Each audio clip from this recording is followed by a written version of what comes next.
The Washington Post reported on Saturday, citing its own tally, that more than 2 people have been shot and killed by U.S. police every day since the start of 2015.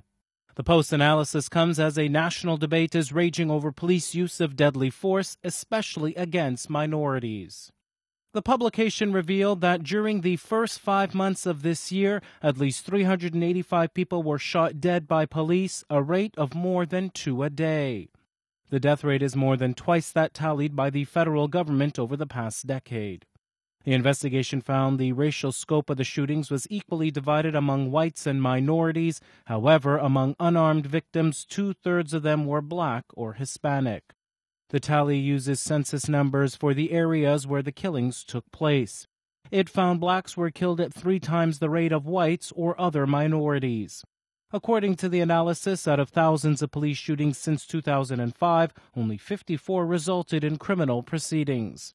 Last month in Baltimore, riots broke out following protests over the death of young African-American Freddie Gray. Gray died on April 19th after suffering injuries believed to have been sustained during or after his arrest by police.